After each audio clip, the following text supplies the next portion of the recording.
students, ইয়াত কৈছে solve the equation and write down the step while separating the variables. So একেই equation বাট ইয়াত কি কৈছে চ ইয়াত প্ৰথমটো ষ্টেপ লিখিব দিছিলে কিন্তু ইয়াত কি কৈছে আমাৰ ইয়াত বেছি ষ্টেপ হ'ব পাৰে এইকেইটা দিব দিছে চ অৰ্থাৎ চলকটো পৃথক কৰিবলৈ ব্যৱহাৰ কৰিবলগীয়া কি স্তৰবোৰ লিখা আৰু সমীকৰণটো কি কৰা সমীকৰণটো সমাধান কৰা চ এইটো আমি কৰিম কেনেকৈ কৰিম চ প্ৰথম কেইটাত চোৱাচোন আমাৰ মাত্ৰ এটাই ষ্টেপ হৈছিলে কিন্তু ইয়াত কি হ'ব ইয়াত দুটামান ষ্টেপ হ'ব চোৱা এটা হ'ল চোৱা প্লাছৰ আছে এটা কি আছে আমাৰ কি আছে এইটো ইয়াত আমাৰ পূৰণৰ আছে ন এটা যোগৰ এটা পূৰণৰ চ' আমি প্ৰথমটো কৰিম চ' সদায় মনত ৰাখিবা সদায় তুমি প্লাছৰটো বা মাইনাছৰটো তাৰপিছত তোমাৰ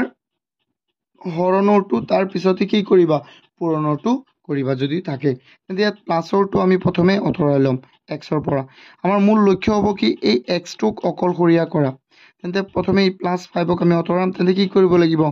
+5 আছে তেন্তে -5 ইয়াত আমি বহাম তো এইটো আমাৰ ষ্টেপ 1 হ'ব ষ্টেপ 1 4x + 5 আছে তেন্তে আমি -5 দি দিওঁ আৰু ইফালে কি দিব লাগিব -45 আৰু ইফালে কি দিওঁ -5 হৈ যাব চ' এতিয়া কি হ'ব তেন্তে এইটো কি হৈ গ'ল চোৱা ষ্টুডেণ্টছ ইয়াত থাকিব 4x + 5 -5 কি হ'ব 0 আমি লিখিব লাগিবনে নালাগে চোৱা 45ৰ পৰা 5 গ'লে কিমান থাকিব 40 তাৰপিছত ষ্টেপটো কি হ'ব চোৱা ষ্টেপ 2ত আমি কি কৰিম ইয়াত চোৱা এক্সৰ লগত 4 এটা পূৰণ চ' কি হৈ যাব আমি হৰণ কৰিম 4 প্ৰথম কেইটাত আমি 1 নম্বৰত কৰি আহিছোঁ এনেকুৱা 4x তেন্তে আমি 4 এটা হৰণ কৰি দিম ইফালেও 4 এটা আমি হৰণ কৰি দিম 4 কাটি গ'লে কি হৈ যাব আমাৰ 4 গ'লে আমাৰ থাকিব অকল x আৰু ইয়াত কি থাকিব আমাৰ চোৱা কেইবাৰ যাব 10 বাৰ যাব 10 বাৰ হৈ গ'ল 40ত 4 কেইবাৰ যায় 10 বাৰ চোৱা দ্বিতীয়টো চোৱা কিমান সহজ এইটো ন 2 নম্বৰটো চোৱা কি আছে ইয়াত আছে 3x - 7 = 11 তো ষ্টেপ 1ত আমি কি কৰিম প্লাছ মাইনাছৰটো আগতে আঁতৰাও হয় নে নহয় ইয়াত -7 আছে ইয়াত আমি +7 বহাই দিম ইয়াতো আমি +7 বহাই দিম ষ্টেপ 1 3x - 7 আমি বহাম ইয়াত এটা কি +7 যেহেতু আমি এইটো চাইডত বহাইছোঁ +7 ইয়াতো আমি কি বহাব লাগিব +7 চ' এতিয়া কি হৈ যাব 3x + -7 কি হৈ যাব আমাৰ 0 আমি লিখিব নালাগে ইয়াত আছে আমাৰ কিমান 11 + 7 18 এতিয়া চোৱা ষ্টেপ 2 কি হ'ব চোৱা ইয়াত এইটো চোৱাচোন ইয়াত 3x 3 লগত কি হৈছে পূৰণ কিন্তু কি হৈ যাব 3টোক আমি আঁতৰাব লাগিব পূৰণ থাকিলে আমি দিম হৰণ চ' ইয়াত আমি কি দি দিম হৰণ 3 হৰণ দিম প্ৰথমটো নিচিনা একেই বস্তু তেন্তে 18তো আমি কি কৰিম 3 হৰণ দিম কিমান হৈ যাব কোৱা ষ্টুডেণ্টছ 3 কাটি যাব x থাকিব আৰু 3 18ত কেইবাৰ হৰণ 6 বাৰ 6 এনচাৰ হয় নহয় এইটো বুজি পাইছানে ষ্টুডেণ্টছ এইটো কিমান সহজ চোৱা এতিয়া চাওঁ আমি নেক্সট 3 নম্বৰটো তোমাক কি আছে 3 নম্বৰটোত আছে সলিউশ্যন 3 নম্বৰটোত আছে 2x / 3 + 5 = 7 ইয়াত আমাৰ ষ্টেপ অকণমান বাঢ়িব পাৰে একো অসুবিধা নাই চোৱা লাহে লাহে আমি কৰি থাকিম মানে নহয় চোৱা তোমালোকক মই এটা কথা কওঁ প্ৰথমে সদায় কি কৰিবা প্লাছ মাইনাছৰ কেইটা আঁতৰাবা তাৰপিছত কি কৰিবা তুমি হৰণৰ কেইটা আঁতৰাবা হৰণ তাৰপিছত একেবাৰে লাষ্টত পূৰণ চ' এইটো ৱেইট কৰি থাকিম তেতিয়া আমাৰ বেছি সহজ হ'ব চ' ষ্টেপ 1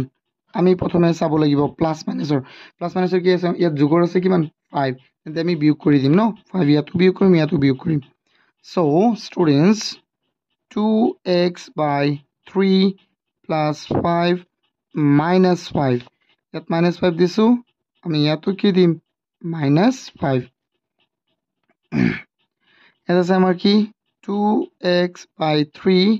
প্লাছ 5 মাইনাছ 5 কি হৈ যাব 0 সো ইয়াত একো নাথাকে 0 টো আমি নবহালেও হয় আৰু ইয়াত যেহেতু 2 আছে 7 ৰ পৰা 5 গলে থাকিব কি 2 তাৰপিছত চোৱা ইয়াত আছে 3 কি হৈছে এতিয়া নেক্সট স্টেপ আহিব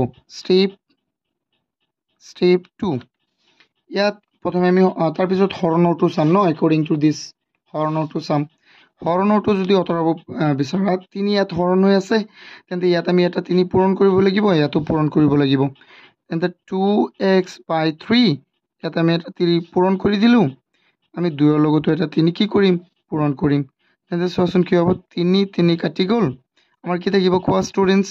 ইয়াত থাকিব অকল কি 2x ইকুৱেল কিমান হ'ব 6 তাৰপিছত চোৱা স্টেপ 3 টো চোৱা স্টেপ 3 টো আমি কেনেকৈ কৰিম ইয়াত আছে 2 পূৰণ তেন্তে কি হৈ যাব হৰণ কি হৈ যাব হৰণ আমি কৰি দেখো এইটো হৰণ মানে তলত বহিব চোৱা তেন্তে ইয়াত 2 হৰণ কৰিছো তেন্তে 6 ৰ লগতো আমি 2 হৰণ কৰিম 2 কাটি গ'ল x থাকিল ইয়াত 2 কেইবাৰ যাব 3 বাৰ ডান হৈ গ'ল কিমান সহজ এইটো এতিয়া চাও আমি নেক্সট আমাৰ কোৱেশ্চন লাষ্ট কোৱেশ্চনটো চাও ইয়াত কি আছে ষ্টুডেন্টস 4ত আছে আমাৰ 4y/3 minus 7 equal 5 step 1 টো আমাৰ কি হ'ব step 1 টো আমাৰ হৈ যাব চোৱা 4y/3 চোৱা ইয়াত -7 আছে আমি দিম কি +7 equal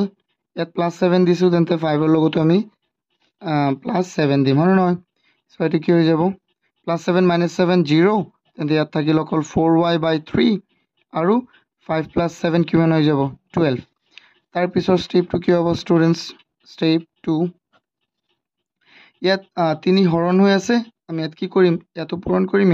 কৰিম so 4y/3 into 3 equal 12 into 3 so 3 আমি কাটি দিলো থাকিল আমাৰ 4y equal 36 তাৰ পিছত এই y ৰ লগত 4 পূৰণ হৈ আছে তেন্তে ইয়াতো আমি হৰণ দিম নেক্সট স্টেপত সো আমি কি কৰিম হৰণ দিম হৰণ দিলে কি হৈ যাব সো 4y/4 equal 36/4 কিমান হৈ যাব 4 কাটি গ'ল তেন্তে কি